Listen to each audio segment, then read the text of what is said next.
My name is Amy Melo, and I am a ceramic artist and educator with both vision and hearing loss based in Tulsa, Oklahoma.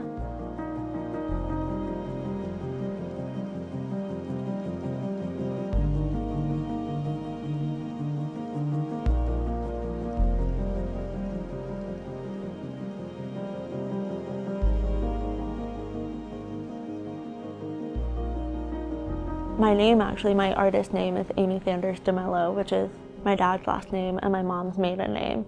And, legacy is really important, and I think that honoring where I come from is a really big part of me and my practice, and there's a reason that I wanted to include my dad and my mom in my own name. And my parents, both my mom and my dad loved their moms a lot, and they both are just very strong examples of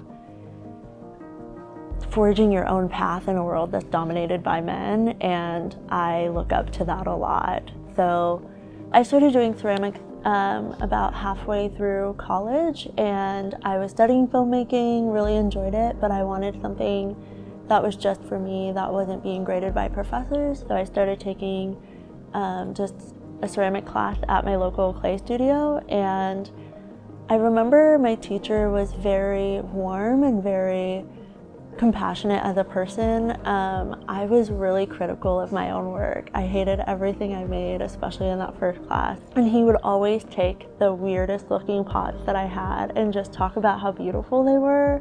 And that really opened up my eyes to what art could be, and that art doesn't have to be perfect. So he took a lot of the pieces that I was least proud of and changed my attitude toward what I made, and in turn that changed my attitude towards myself.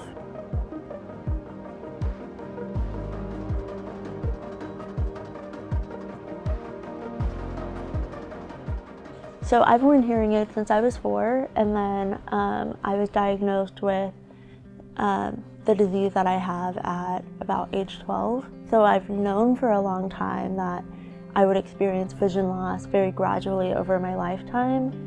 It wasn't until adulthood that I really understood what that meant, and I always thought that in order to survive in the world and in society, I had to prove that I could keep up with everyone else, that I could achieve things to the same level as someone else who didn't have hearing loss or vision loss. And I think through that course and through the therapy of ceramics, I really learned to just accept where I was at and what I could do, and that was one of the greatest gifts that I've ever gotten.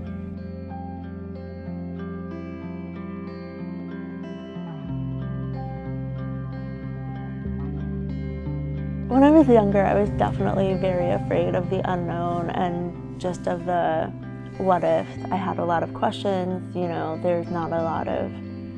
weren't a lot of answers that my doctors had for me, and that was something that was a challenge just to accept.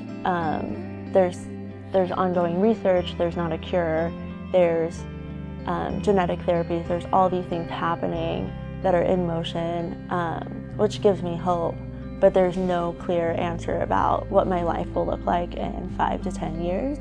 And it's been years of me learning to just embrace where I'm at now and plan for the future as best as I can, but not live in this future unknown that I don't know.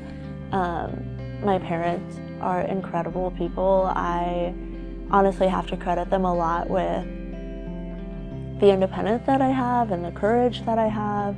They did not treat me any differently, and they just raised me to be self-sufficient and confident, and I really appreciate that, because I think as parents they could have just also passed on their fear to me. And I think while I did have fear about what would happen, art is my way of living with it and communicating about it. And one of my favorite things about ceramics is the intimacy of working with the clay.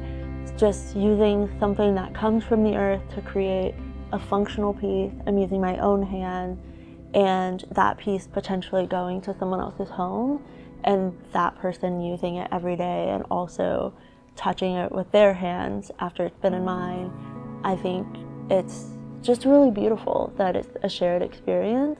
And a lot of my work has Braille on it that I've textured by hand. And while I can't read Braille with my hands, I can read it with my eyes. And the reason that I use Braille is to create an intimate experience with other people. It's unfortunate because in most galleries you can't actually touch ceramics, although I want people to be able to touch it because I think that's part of it. And I like the idea of bringing in a viewer to have this sacred, intimate experience with the words and the voices that are displayed on my work. So whether it's my own words or someone else's that I've used, it's an experience between unlikely people and people that may never cross paths in the world. The work that will be in the shop is actually more focused on a very specific theme that I had been thinking about over the last 2 years, and it's actually more about the voices of immigrant women and their daughters. I really wanted to explore different themes of matriarchy, heritage, and just womanhood. A lot of these pieces are wearables or different beads that have specific words from each of these people that are involved. And I do try to create works that create a moment for someone, a moment of intimacy. You may not understand what it's about, but I think just taking the time to be in that moment or to try to understand, that's valuable.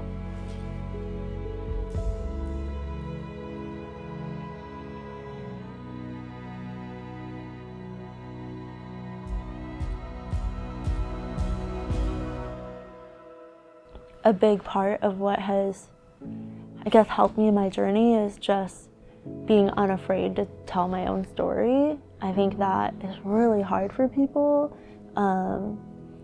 even just to know their own story, to even think about it. But I think if you can get comfortable with your own pain and fear and parts of yourself that you're not necessarily in love with, if you can get comfortable with that and just be comfortable with who you are, embrace what you have to offer, that's the most valuable thing. It's just figuring out what your skills are, what you love, what your passions are, and channeling that into something that serves you and your well-being, but can also be part of serving someone else in a similar position.